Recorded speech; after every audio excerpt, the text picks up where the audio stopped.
Chatterjee, Masters in Biological Sciences, and JABS Academy's academic head. So आज हम लोग को भी interesting topic में पढ़ते चले छी. And the topic is virus. So biology माने study of living organisms. R biology যে ফিল্ডটা ভাইরাস নিয়ে ডিল করে সেই সাবজেক্টটার নাম হচ্ছে বায়োলজি। সো প্রথমেই আসা যাক ইন্ট্রোডাকশনে।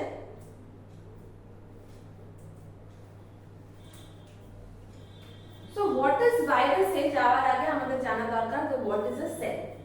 So cell is the basic structural unit or the smallest unit of life, যে কিনা ইন্ডিপেন্ডেন্টলি এক্সিস্ট করতে পারে লাইক আ লিভিং অর্গানিজম। এবার আমাদের সার্ভাইভ করার জন্য বেসিক্যালি কিছু ফাংশনস আমাদের দরকার, যেরকম হয়ে গেল respiration, nutrition, excretion and reproduction. এগুলো যে ধরনের যারা করতে পারে তারা হচ্ছে লিভিং অর্গানিজম। সো যখন ইনিশিয়ালি বায়োলজিক্যাল ক্লাসিফিকেশন হয়েছিল তখন কিন্তু প্রথমে টু কিংডম ক্লাসিফিকেশন হয়েছিল, অ্যানিমালস এন্ড প্লান্টস। পরবর্তীকালে যখন অন্যান্য আরো অর্গানিজমস আমাদের সামনে আসে যাদেরকে ওখানে ক্যাটাগরাইজ করা যায়নি, গ্রুপ করা যায়নি, তখন আমাদের এখানে আসে আরএচ ভিটকারের 5 kingdom classification, namely Monera, Protista, fungi, Plantae and Animalia. Monera হচ্ছে প্রোক্যারিওটিক সেল, মানে যাদের সেল অর্গানেল গুলো ওয়েল ডিফাইন নয় বা তাদের কোনো মেমব্রেন নেই। আবার Protista, fungi, Plantae and Animalia হলো ইউক্যারিওটিক সেল, তাদের কিন্তু সমস্ত সেল অর্গানেল কিন্তু মেমব্রেন আছে।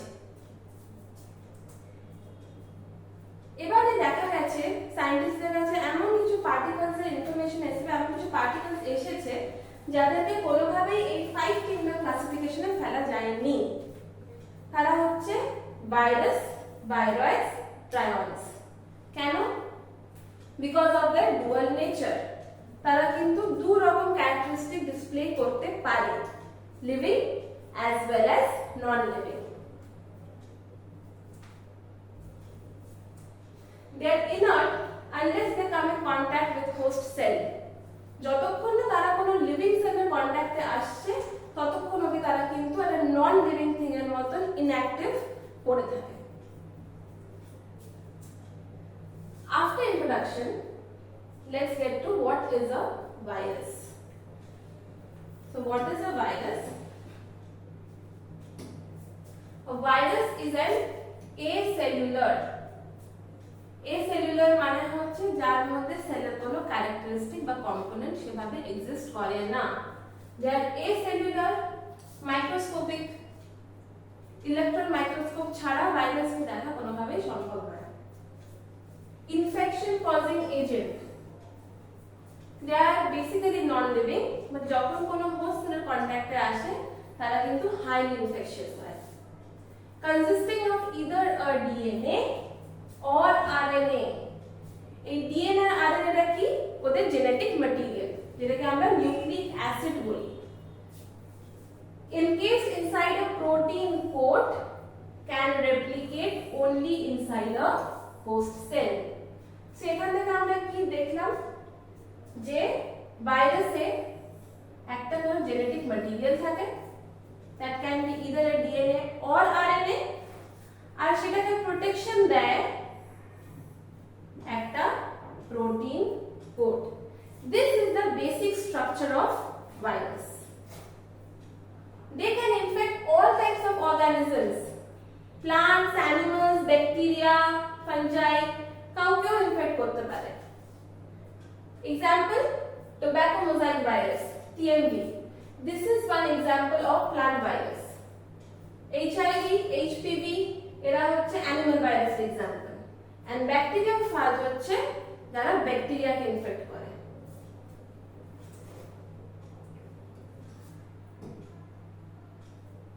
So why are they considered borderline? কেন এখনো অবধি ওদেরকে কোনো জায়গায় প্লেস করা যায়নি? সো লেটস সি যে কেন ভাইরাসকে লিভিং বলা হয়। প্রেজেন্স অফ জেনেটিক ম্যাটেরিয়াল, কোনো নন লিভিং অর্গানিজমে কিন্তু আমরা কোনো জেনেটিক ম্যাটেরিয়াল দেখতে পাই না। Second, it can cause infection. Again, কোনো নন লিভিং অর্গানিজমের পক্ষে ইনফেকশন কজ করা পসিবলই নয়। Obligate parasite. Now why are they known as obligate parasite? কারণ যে কোনো লাইফ ফাংশন করার জন্য, যেটা আমরা এর আগে যে কারণে আমি ডিসকাস করলাম, যে একটা সেলকে ইন্ডিপেন্ডেন্টলি এক্সিস্ট করার জন্য রেসপিরেশন, নিউট্রিশন, এক্সক্রিশন এগুলো করা দরকার। এগুলো কিন্তু ভাইরাস করতে পারে না without a host cell. That is why they are known as obligate parasites. They undergo mutation.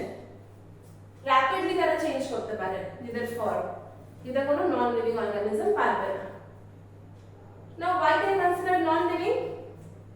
Cannot replicate on its own. ওরা কোনোভাবে রেপ্লিকেশন করতে পারে না without any host cell. Cannot function on their own. কোনো রকম life function পসিবলই নয়। And it can be crystallized.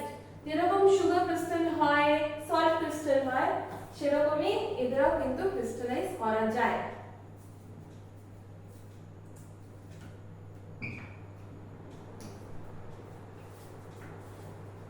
আচ্ছা, কোনো জিনিসকে প্রপার্টি জানার জন্য কিন্তু তার হিস্ট্রি জানাটা খুব দরকার, কিভাবে সেটা ডিসকভার করা হয়েছিল। তো এখন আমরা দেখব discovery of virus. So late 1800s এ সায়েন্টিস্টদের কাছে কিছু কেস আসতে শুরু করে। Browning of tobacco leaves. The disease that led to the discovery of virus is tobacco mosaic virus, TMV, a disease which caused mortal browning of leaves. In 1882, German scientist Adolf Meyer was first to describe TMV as an infectious disease. প্রথম কে কাজ করেছে এটা নিয়ে? German scientist Adolf মায়ার। ও কি বলেছে? এটা highly infectious. Why? Because it is capable of infecting other healthy plants as well. পরে আসে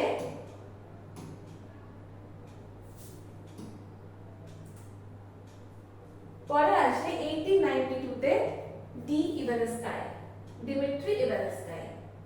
He collected the infected sap and passed it through a filter made for bacteria. ও কি করলো? ও infected প্ল্যান্টের sap collect করলো। Sap মানে যে ফ্লুইডটা আমরা প্ল্যান্টের মধ্যে পাই সেটা। ইনফেক্টেড ফ্লুইডটা কালেক্ট করলো আর ব্যাকটেরিয়া ফিল্টার করার জন্য যে ফিল্টারটা ছিল ওটার মধ্যে দিয়ে ওটাকে পাস করালো। ও কি দেখলো? যে ফিল্ট্রেটটা পড়ে আছে সেটাই কিন্তু পজিটিভ এজেন্ট হচ্ছে, ওইটাই কিন্তু responsible for this infectious disease. তো ও দুটো থিওরি বললো। there can be two possibilities. One, যেটা পজিটিভ এজেন্টটা এখানে রয়েছে যে কজ করছে, that is smaller than the bacteria, বা ব্যাকটেরিয়ারই কোনো ছোট ফর্ম হবে ওটা। আরেকটাও কি বললো? যে হতে পারে যে ব্যাকটেরিয়া থেকে যে টক্সিন গুলো প্রডিউস হয়েছে সেই টক্সিনটা কিন্তু মেবি সেই টক্সিনটার জন্য ইনফেকশন হচ্ছে। সো দুটো থিওরি দিল, বাট ও কিন্তু এটার কোনো আর কিন্তু কিছু এটা নিয়ে বলতে পারেনি। In 1898, a Dutch botanist named M.W. Beijerinck found that the extract from an infectious plant could cause infection in healthy plant. After Dimitri came M.W. Beijerinck. এবার ও নেক্সট এক্সপেরিমেন্ট করলো। ও কিন্তু সেম ওয়েতে স্যাপ কালেক্ট করলো। Sap collect করে ও দেখলো যে হ্যাঁ এইটাতে কিন্তু ইনফেকশন হচ্ছে, that means it is infectious, এটা ও মানলো। বাট তারপর যখন ও আরো এটা নিয়ে অবজারভেশন করলো তখন কিন্তু ও একটা কনক্লুশনে এলো। কি কনক্লুশনে এলো? হি ওয়াজ convinced that the positive agent was neither a microbe or a small cellular organism. একটা সেল কি করতে পারে? একটা সেল কিন্তু ইন্ডিপেন্ডেন্টলি গ্রো করতে পারে। কিন্তু ও দেখলো যে এই যে অর্গানিজমটাকে আমি এক্সট্রাক্ট করেছি, যে আমি আইসোলেট করেছি, এটা কিন্তু কোনো নিউট্রিটিভ মিডিয়াতে গ্রো করছে না। একটা ব্যাকটেরিয়া হলে কিন্তু গ্রো করতো। সো ও কি বললো? ও বললো এখান থেকে যে এটা কিন্তু কোনো মাইক্রোবও নয়, কোনো স্মল সেলুলার অর্গানিজমও নয়। ও এটার নাম দিল virus. He was the first person to name it as virus and the infectious fluid as Contagium vivum fluidum. It is very important. স্কুলের পরীক্ষার জন্য, কম্পিটিটিভ এক্সামের জন্য পুরো ডিসকভারি পার্টটাই কিন্তু ভীষণ ইম্পর্টেন্ট। সো বেজের নাকি দুটো contribution, coining the term virus and giving the name Contagium vivum fluidum to the contagious living fluid. After Beijing, in 1935, W.M. Stanley discovered viruses by crystallization. আমরা একটু আগেই বললাম যে ভাইরাসকে ক্রিস্টালাইজ করা যায়। So W.M. Stanley crystallize করলো আর কি পেলো, that viruses are mostly made up of protein. ও দেখলো যে ওর মধ্যে বেশি কিছু নেই, বাট যেটা ম্যাক্সিমাম পাচ্ছি সেটা হলো প্রোটিন। এবারে এখানে যে ডায়াগ্রামটা আছে সেটা হচ্ছে টোব্যাকো মোজাইক ভাইরাস, টোব্যাকো প্লান্টের infected leaf, and this is the diagram of tobacco mosaic virus. এই যে ছোট ছোট স্ট্রাকচারস গুলো আছে এদেরকে বলা হয় ক্যাপসোমিয়ার্স। এরা হচ্ছে প্রোটিন মলিকিউলস, আর এতগুলো ক্যাপসোমিয়ার মিলে কিন্তু একটা ক্যাপসিড তৈরি করছে। আর এই যে থ্রেড লাইক স্ট্রাকচার, এটা হয়ে গেল সিঙ্গেল স্ট্র্যান্ডেড আরএনএ মলিকিউল। এখান থেকে আমরা কি কি দেখলাম, আমরা টিএমপি নিয়ে কিছু জিনিস জানতে পারলাম। কি জানতে পারলাম, ও স্ট্রাকচার জানতে পারলাম। ও স্ট্রাকচার কি, হেলিক্যাল। ঠিক আছে, সেকেন্ড আমরা কি জানতে পারলাম, যে ওর সিঙ্গেল স্ট্র্যান্ডেড আরএনএ আছে, it has a single stranded RNA.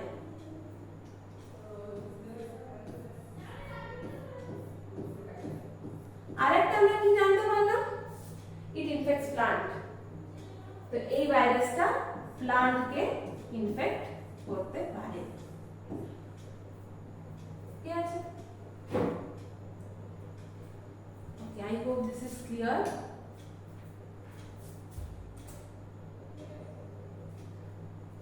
আচ্ছা, এবারে আমরা দেখব structure of virus. Structure of virus আমরা মোটামুটি বুঝে গেছি যে একটা ভাইরাল জিনোম থাকবে, তার উপরে একটা প্রোটিন কোড থাকবে, আর কিছু কিছু ভাইরাসের ক্ষেত্রে যেটা থাকে সেটা হচ্ছে একটা এক্সট্রা কভারিং, একটা এনভেলপ থাকে। এটা হলো তার এনভেলপ।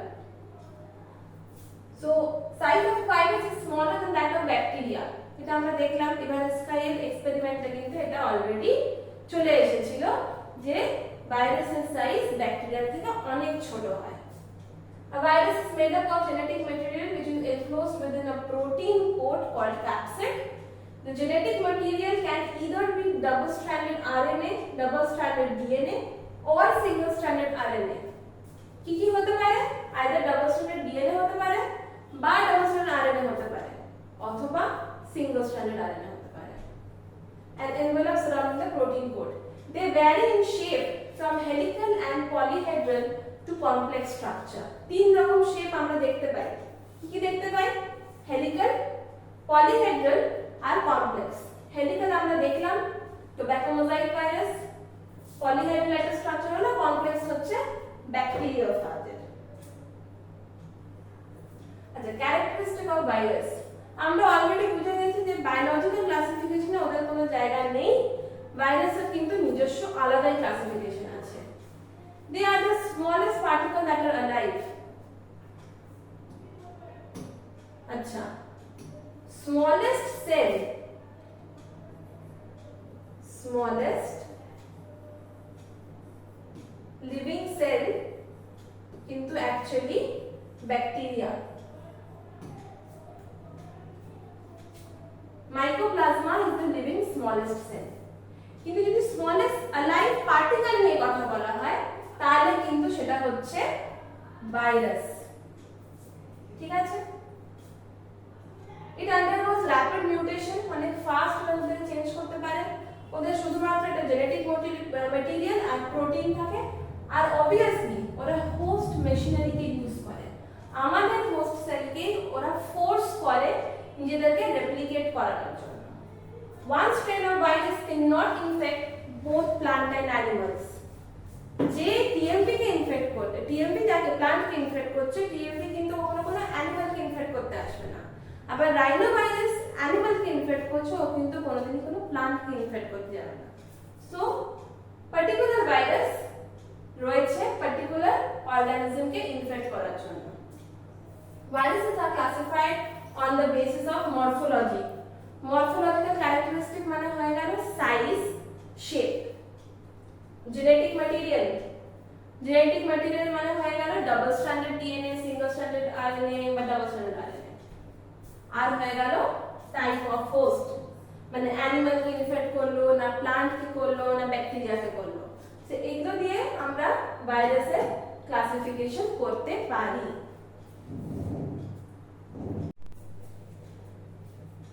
এবারে আমরা করব ব্যাকটেরিওফাজেস নিয়ে। ব্যাকটেরিওফাজেস হচ্ছে সেই ভাইরাসগুলো যারা ব্যাকটেরিয়াকে ইনফেক্ট করতে পারে। তো এই যে স্ট্রাকচারটা রয়েছে এটা হচ্ছে ব্যাকটেরিওফাজের স্ট্রাকচার, আর এইটাকে অনেক সময় আমরা ট্যাডপোল স্ট্রাকচারও বলে থাকি। তো এটা হয়ে গেল তার ক্যাপসিড হেড, আর ক্যাপসিড হেডের মধ্যেই থাকে তারপরে জেনেটিক ম্যাটেরিয়াল। আর এই ছোট ছোট ইউনিটস গুলো আছে ট্রায়াঙ্গেল শেপে, এগুলোকে বলা হয় ক্যাপসোমিয়ার। এগুলো কিন্তু basically protein units, small protein units, যেগুলো একসাথে ক্যাপসিড হেডটা তৈরি করেছে। এটা হচ্ছে body, and this is called tail fiber. এটা আমরা ভাইরাসের লেগ হিসেবে ধরতে পারি। আর এইখান দিয়ে জেনেটিক ম্যাটেরিয়ালটা host cell মধ্যে পাস হয়ে যায়। So the viruses which infect bacteria are known as bacteriophages. They have double-stranded DNA as the genetic material. তার মানে double-stranded DNA ভাইরাসের একটা এক্সাম্পল হয়ে গেল bacteriophage, which is encased in a protein coat called capsid. It is made up of small subunits called capsomeres, which are arranged in helical or polyhedral geometric form.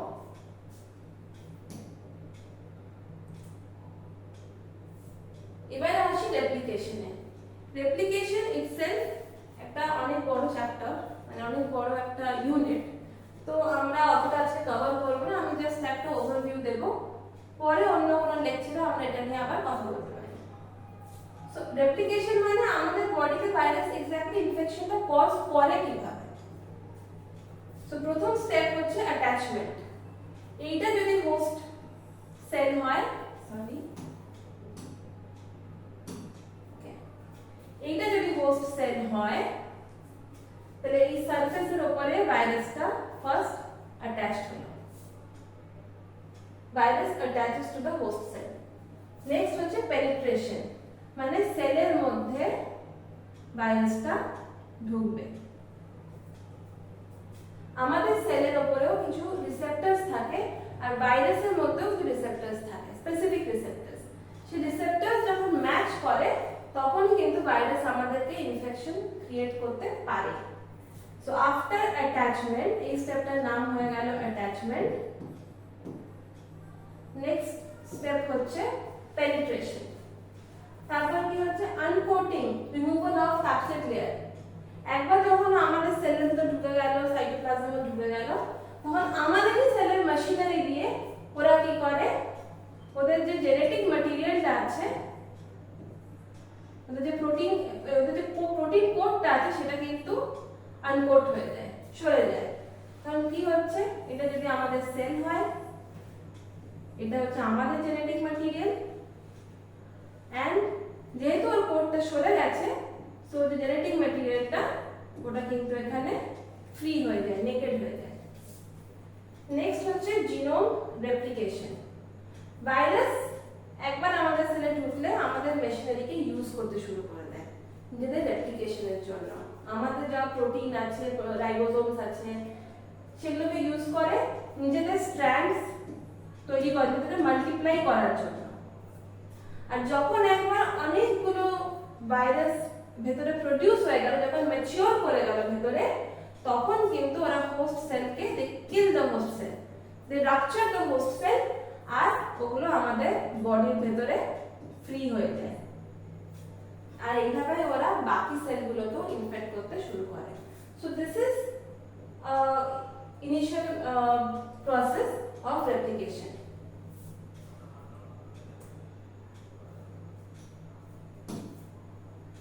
এবার আসছি how to the spread. একটা অর্গানিজমকে না হয় in fact করলো, কিন্তু ওরা এত বেশি ইনফেকশাস কি করে, এত ভাইরালেন্ট কি করে হয়? So viruses spread in many ways, mostly based on the type of host they are infecting. যদি প্লান্টকে ইনফেক্ট করছে তাহলে তার মিডিয়াম কি ইনফেকশন স্প্রেড করার? সয়েল অথবা ভেক্টর। ভেক্টরস মানে ক্যারিয়ার, ইনসেক্টস যেরকম নিম্যাটোডস হয়ে গেল, আর্থ্রোপোডস হয়ে গেল। Viruses that cause common cold যেমনি rhinovirus, they spread through droplets মানে এয়ারের মধ্যে দিয়ে তারা স্প্রেড করে। আবার ডাইরেক্ট কন্ট্যাক্টেও স্প্রেড হয় কোনো ইনফেক্টেড মানুষের জিনিস ইউজ করলে, এরকম কনজাংটিভাইটিস। আর HIV spreads through body fluids. যেরকম আমরা স্প্রেড নিয়ে জানলাম, আমাদের প্রিভেন্টিভ মেজারও জানা দরকার। Vaccination is one of the most effective way to prevent any kind of viral infections. কেন? Because vaccination আমাদের ইমিউন সিস্টেমকে আরো স্ট্রং করে, আরো স্ট্রংলি বিল্ড করতে হেল্প করে, যাতে আমরা ভেতর থেকেই ফাইট ব্যাক করতে পারি। একটা হয়ে গেল vaccination. Next is antiviral medication. যেমনি ব্যাকটেরিয়াল ইনফেকশনের জন্য অ্যান্টিবায়োটিক্স আছে, সেমনি ভাইরাল ইনফেকশনের জন্য কিন্তু অ্যান্টিভাইরাল মেডিকেশন আছে। One of the most important way is practicing good hygiene. Nothing can go beyond this.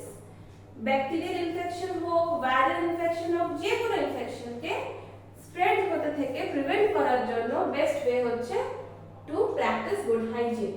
Proper nutrition, nutrition যখন প্রপার থাকে তখন ওটাও কিন্তু আমাদের ইমিউনিটি বিল্ড করতে হেল্প করে।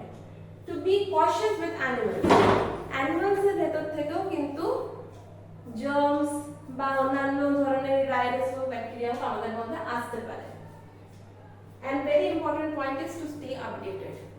যে কোনো রিসেন্ট ডিজিজ বা এই ধরনের ব্যাপারে আমাদের আপডেটেড থাকাটা খুব দরকার, ইনফরমেটিভ হওয়াটা খুব দরকার। এবার আমরা চলে এসেছি একদম last part, conclusion. Viruses multiply so fast that it becomes quite difficult for scientists to study about them. আমরা অলরেডি দেখলাম যে ভাইরাস খুব জলদি মিউটেট করতে পারে। So this is one reason যে ওরা এত জলদি স্প্রেড করতে পারে, এত ইনফেকশাস হয় ওরা। We are still unaware of so many of them. এখন অবধি অনেক ভাইরাস আছে যাদেরকে নিয়ে আমরা এখন অবধি প্রপারলি ইনফর্মড নই, আমরা তাদেরকে নিয়ে এখনো কিছুই জানি না। There are many viral diseases that still do not have any cure. অনেক ডিজিজও আছে, ডিজিজ আমরা জানি, বাট তার কোনো কিওর আমাদের কাছে এখনো জানা নেই। Hence it is best to avoid an infection from happening in the first place. তাই জন্য কিন্তু প্রিভেন্টিভ মেজার আমাদের জানা দরকার, কারণ প্রিভেন্টিভ মেজার জানলে আমরা কিন্তু যে কোনো ইনফেকশন হোক, ভাইরাল হোক, ব্যাকটেরিয়াল হোক, আমরা ওটাকে প্রিভেন্ট করতে পারি।